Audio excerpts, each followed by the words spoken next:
Hello everybody, welcome to today's episode of Ask the Expert, where we get the opportunity to pick the brains and the expertise of someone who can help you take a more well-rounded approach to your golf game. And I am so excited today to welcome Mel Sole to the show. Mel, thank you so much for joining us this morning.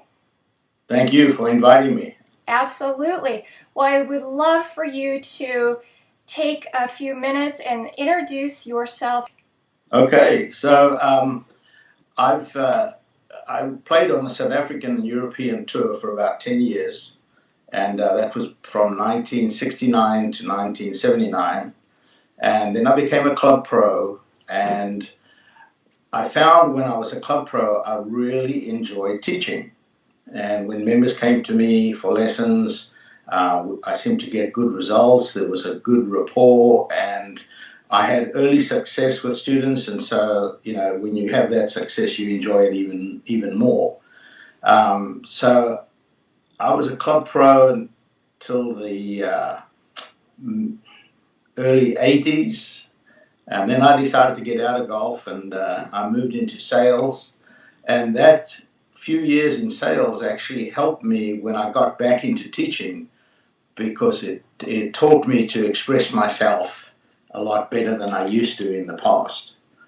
And so I started teaching again in 1984, and I moved to Canada at the end of 1984, and then I moved to Myrtle Beach, South Carolina in 89, and I've been here ever since. I moved to Paulie's Plantation, where I am now, January 1, 91, and I've been here ever since. And the academy over the years has grown, stronger and stronger. And back in 1999, Golf Magazine came out with the top 25 golf schools in the U.S., and we were fortunate enough to be on that. And then around about 2004, 2005, they came out with the top 5 golf schools, and we were lucky enough to be on that list. Nice. And we are still on that list today. So there's only 6 golf schools that have stayed on the list since it debuted in 1999, and that's really helped. And we have really good TripAdvisor rankings, and so it's a nice profession to be in. I'm always meeting really great people, and they all come to me with hope in their eyes. They really want to improve, and so it makes my job really, really nice. That's wonderful. So Mel, what types of training do you offer when people come to see you in South Carolina? Well, we do anything from 1-hour lessons to 3-day schools and everything else in between. Our bread and butter is the 3-day schools, and that I like doing the 3-day schools because I can get into the mental side of golf in the 3-day schools. In a 1-hour lesson, it's a little bit more difficult, and the student themselves wants to know about the swing and the swing mechanics, and where do I take the club and what do I do.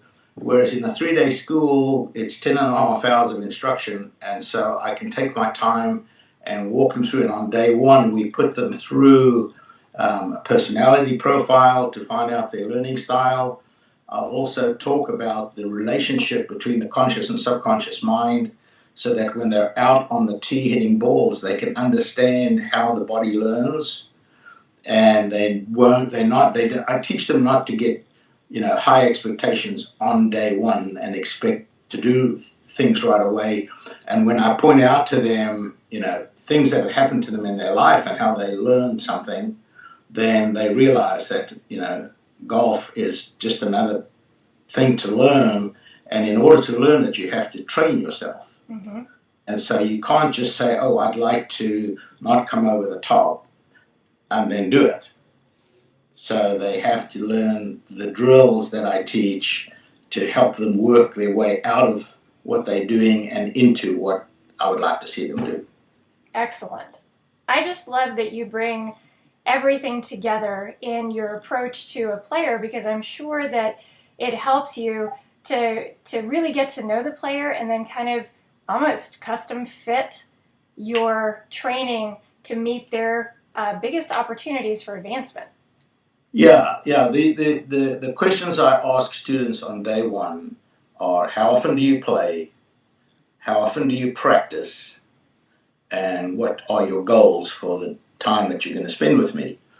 And I will custom the teaching based on that. If somebody says, well, I play once a month and I never practice, well, that type of person, I'm not going to give them a whole lot of stuff to work on. I'm going to try and keep it as simple as possible.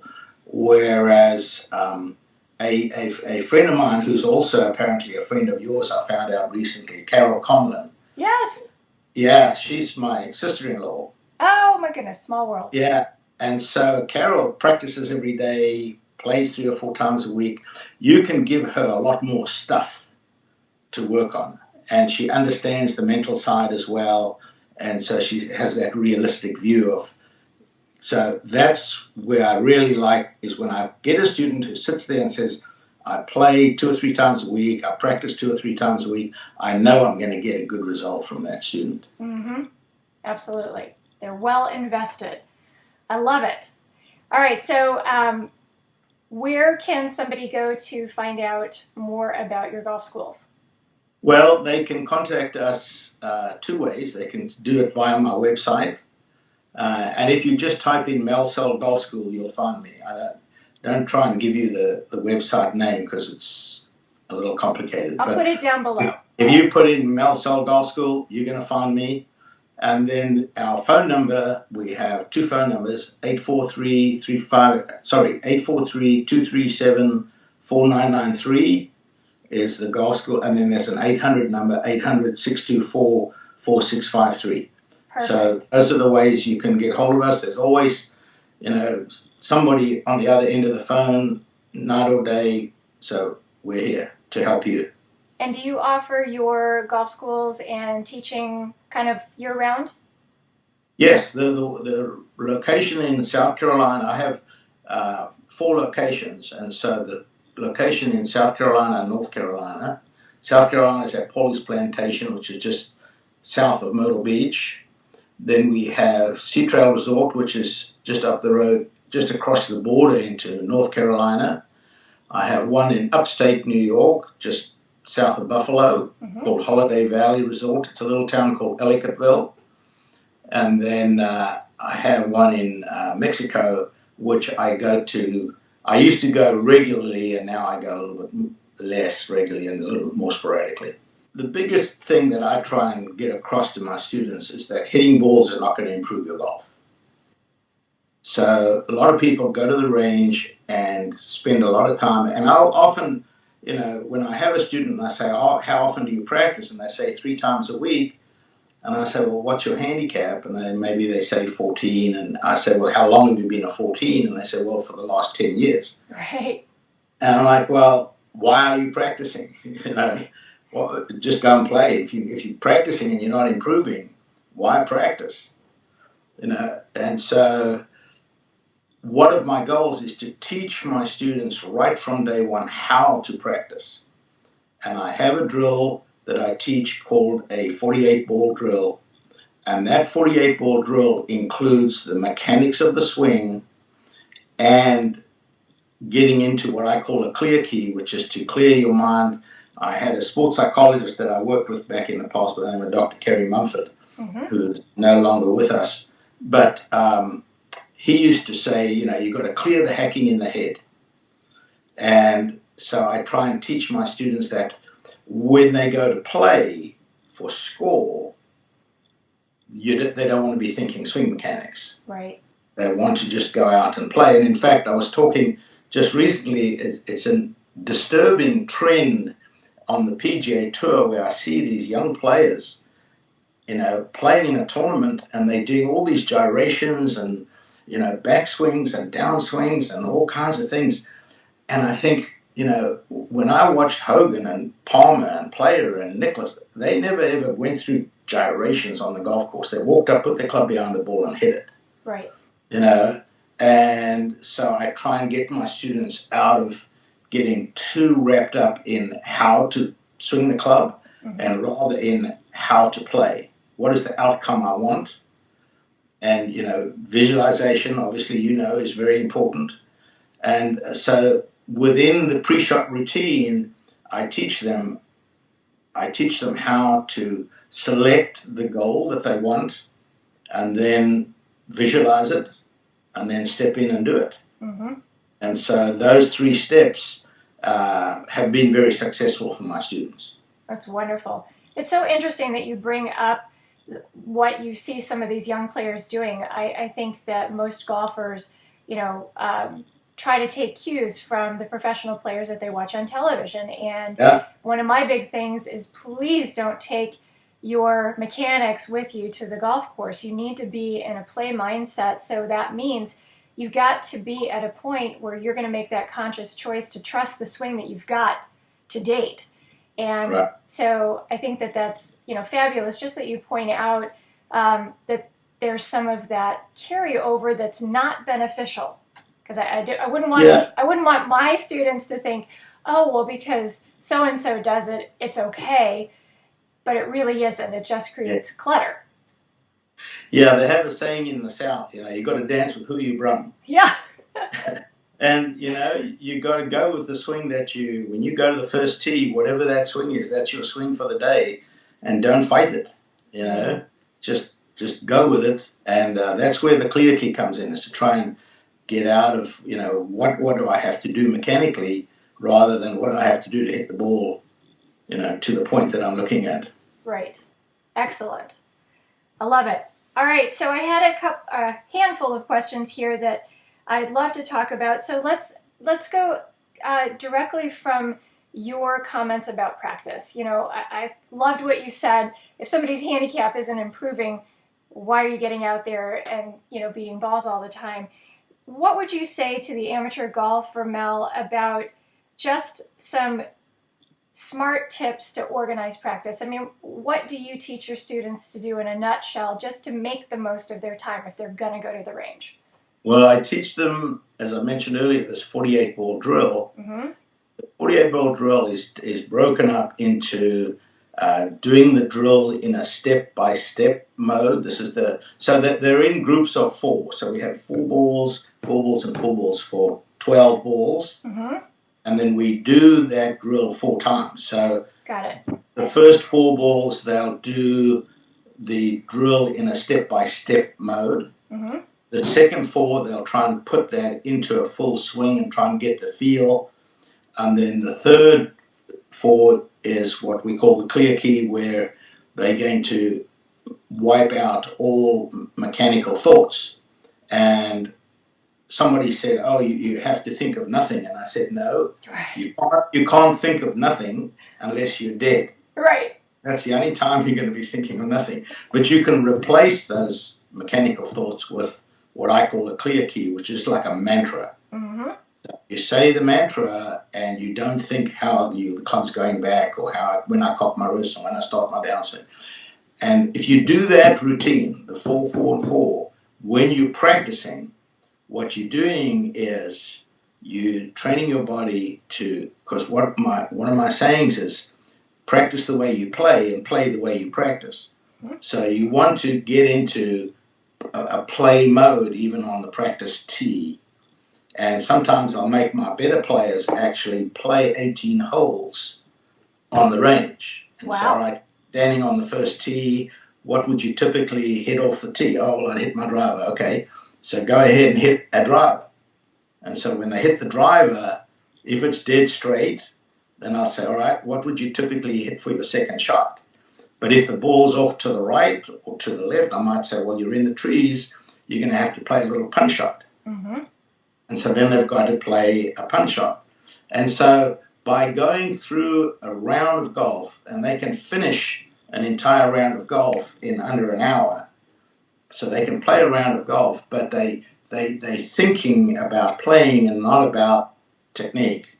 Right. And with my better players, I find that really helps them to prepare for a tournament. If they visualize the hole that they're playing, then, play it. And in the evening before the tournament is to lay in bed and visualize that first hole, second hole, third hole, fourth hole, how you would play it. Mm-hmm. You're going to birdie every single hole on the golf course. You're going to hit every drive perfect. You're going to hit every iron on the green. You're going to sink every putt.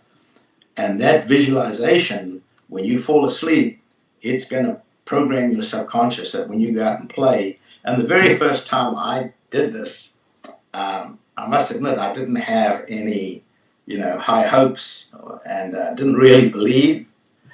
And I went out and won the tournament. Nice.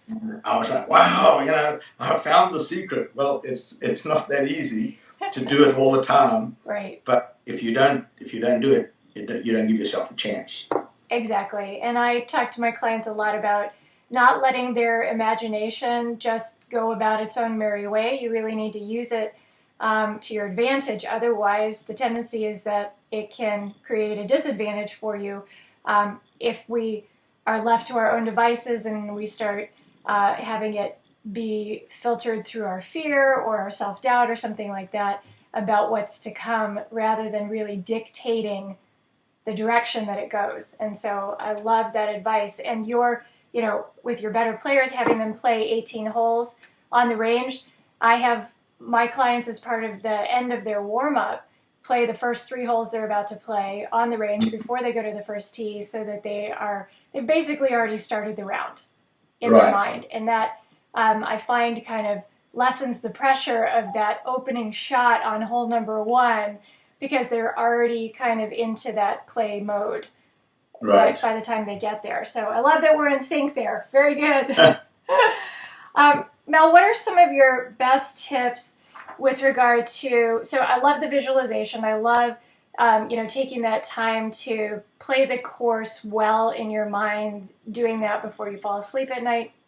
Is there something else that amateur golfers really should be doing, especially when they're on the cusp of a busy competitive season, where this time of year, as we approach the first quarter of the new year, a lot of golfers, a lot of snowbirds are going to be getting into a lot of, play in their weekly groups or the club championship or the member guests and things like that.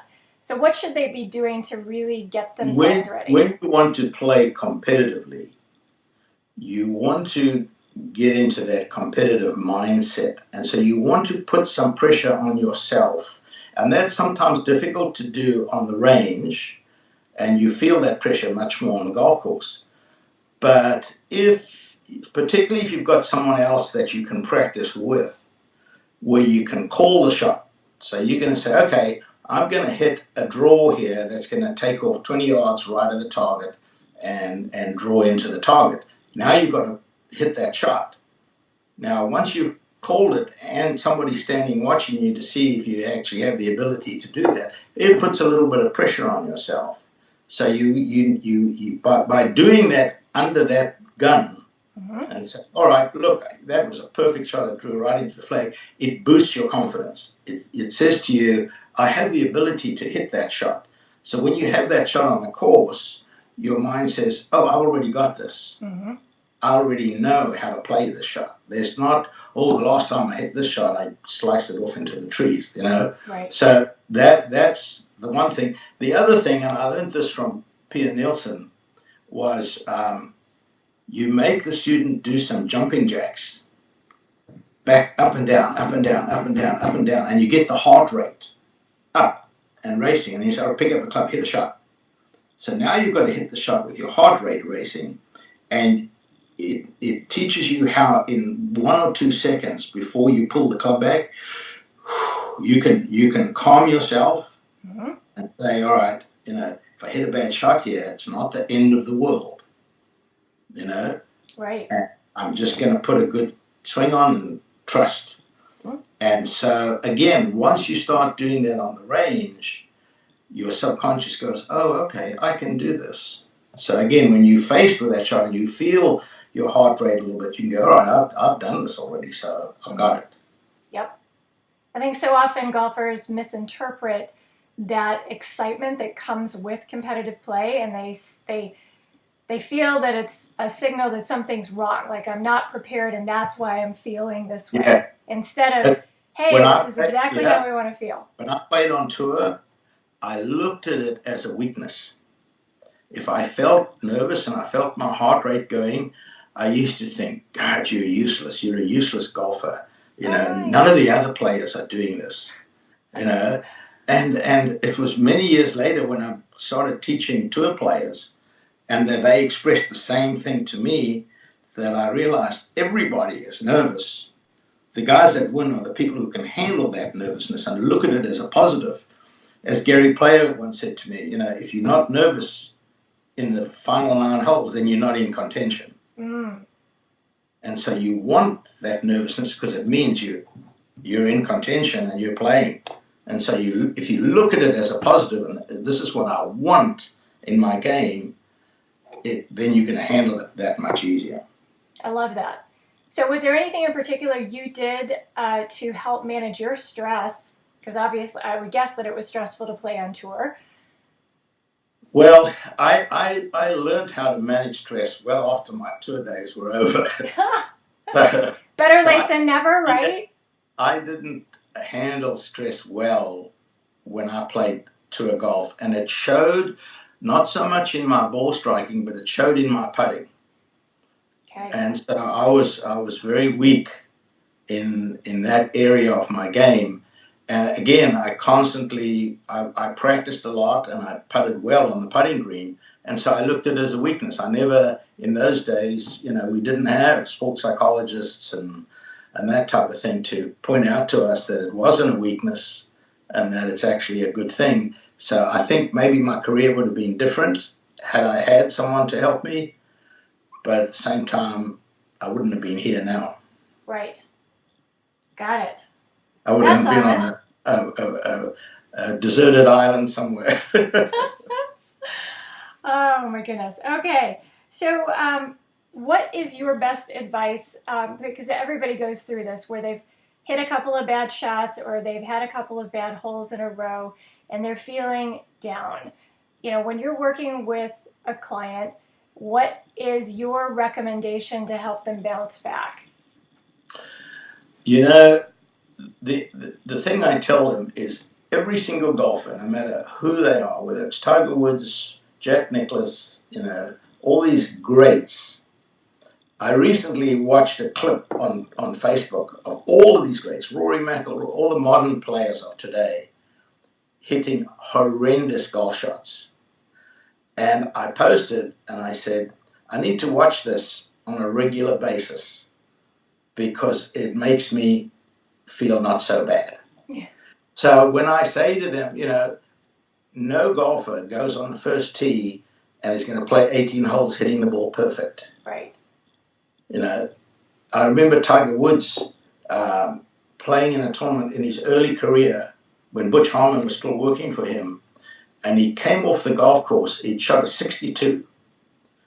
And Butch was standing in the gallery, and as Tiger walked by on his way to go and sign his scorecard, he looked over and Butch had said, I'll meet you on the tee, we've got work to do.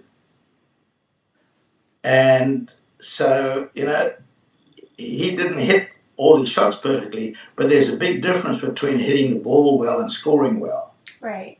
And the great players learn how to. Gary Player was the best ever at this. He would hit the ball horribly and walk off the golf course with a 70. Mm-hmm. And that's a respectable score when you're struggling. Mm-hmm. And so when he played well, then the 66s and 65s came. But if you can keep yourself in the game by not panicking and just understanding that the bad shots are going to come, and it's how you handle those bad shots. I do that a lot with my juniors because my juniors get all upset and throw clubs and get mad, and I'm like, that's not going to improve your golf. Right. So when you are in that mode of I'm expecting to hit bad shots now and again, that it doesn't come as such a shock to your system when you do hit a bad shot. Right. I think it's too often, when I do a consult call with a client, they'll say that one of their issues in particular is setting the bar too high in their game. Mm-hmm. And it's interesting in the conversation, it usually turns out that they're in the habit of setting the bar too low. So even though they say they want to, play at a high level and, they set the bar low, when push comes to shove out on the golf course, it's the doubt in themselves that really starts to contribute to some of those bad shots. And so they're really setting the bar below their ability because they're afraid. They're afraid of messing up, and they get cautious and that kind of thing. But I think the reality check, and such a great example that you gave of that video that you watched, and everybody has bad shots, everybody has bad days. And I think the key is that you were saying is that you just never give up. Right, right. And with the handicapped golfers, their level of expectation always exceeds their ability. So I was having a discussion recently, giving a lesson, and the guy was an 18 handicap, and he said, "Oh, I don't make enough pars." And I said, "Well, what is your handicap?" And he said, 18. I said, "You're not supposed to make any pars." I said, "You're supposed to make a bogey on every hole." Yep. I said, "So you putting pressure on yourself by saying, 'Oh, I haven't made a par yet.'" I said, "Just, the pars will come and the double bogeys will come. And as long as at the end of the round it all balances out and you play to your handicap or slightly better than your handicap, you've had a good day." Mm-hmm. Yep. People just blow things out of proportion out there. Yeah. All right. Let's see. So I think the last question that I have for you, Mel, is any advice on how an amateur golfer can just overall become a better student of his or her game? Two things. I think you have to understand your own swing. Mm-hmm. So don't watch videos of Tiger Woods' swing or Brooks Koepka's swing or anybody's swing. Your swing is your own swing. So if you take lessons from a good teaching pro, that teaching pro is not going to try and change your swing to look like a tour player. He's going to try and help you hit the ball in a way that's going to help you score better. Right. Now, in order for that to work, you've also got to put in your own time where you go to the range and do the drills that the teacher tells you. And, I'm always fascinated when I tell students this story, but I said, if you go to a football camp at the beginning of football season of the NHL or NFL or Major League Baseball, if you go to those camps, these are all great players. And what are they doing? They're doing drills. They're doing drills. They're doing drills. The catcher's throwing to second base. He's picking up the ball, throwing it to first base. The pitcher's practicing his pickoff move to first base. They do it over and over and over so that when they're in the season, it's automatic. They don't have to think. The body reacts. And if you don't go to the range and train your body what you need it to do, then when you go to the course, it's not going to work. Right. So it goes back to, when I hear students say, "I don't practice," I say, "Well, you don't want to get better, right?" And they go, "Oh, yes, I do." I say, "No, you don't, because if you don't practice, you're not going to get better." Right. Yeah. So you've got to combine the way you practice with practice, listen to your instructor, and don't go off on a tangent and try something that you saw on YouTube, Those are the fiddlers, the people who tweak and fiddle with their swing all the time. Yeah. Not good. Awesome. All right, well, we're going to wrap things up. I'd love to end it after we have just been completely blown away by your expertise, to give people an opportunity to get to know you a little more personally.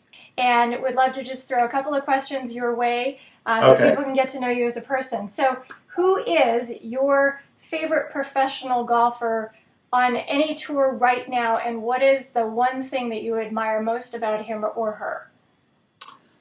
I think Rory McIlroy, Mm-hmm. because he has his head on square. He doesn't get upset. He's very competitive. He wants to win, but a bad round of golf is not the end of the world. And he's often said, when I look back at my career, when I'm retired, I'm going to look back, and even what I've accomplished up to now, I've had a successful career. So anything else that comes along is a bonus. So I like the way that he thinks and the way that he behaves. He behaves like a gentleman, and I don't see any bad behavior or not talking to the press or not, rebuffing his playing partners or whatever, which I've seen a lot. he doesn't do that. So I admire him as a total person, not only as a golfer. Love it. Yeah, he is a great player. Outside of golf, what is your favorite thing to do on your day off? I'm a gardener, so I like gardening, and I can, get my hands dirty and work in the yard, and I lose myself. And I don't think of golf, and I don't think of business, and just the sweat and hard work is never hurt anybody, and I enjoy, creating. So I always like my garden to look nice. So that's on a Saturday afternoon or a Sunday morning. That's what I do. That's where they'll find you. That's wonderful. And you live in the perfect climate to be able to do that pretty much all year round. Yeah. Wonderful. If you could play golf somewhere you've never been, and I don't know how many courses are left that you haven't played, but someplace you've never been and money was no issue, where would you want to play?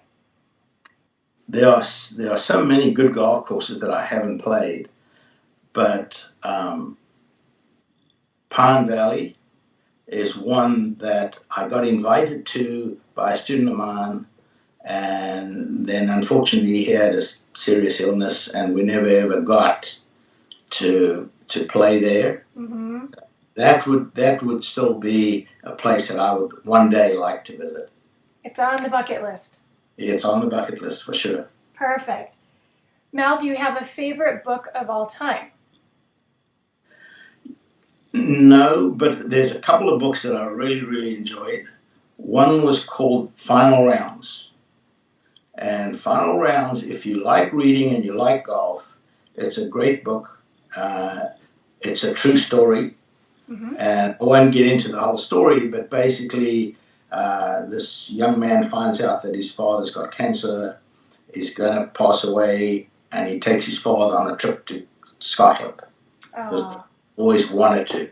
And the book basically is his time with his father playing Scotland. There's some very, cute moments that they experience together, and it's just a really, really good book. James Dodson. My wife's saying James Dodson was the author. Wonderful. Oh, I love that. I'm going to have to look that one up. Okay, last question. If you could be granted a superpower for the day, which one would you pick? Wow.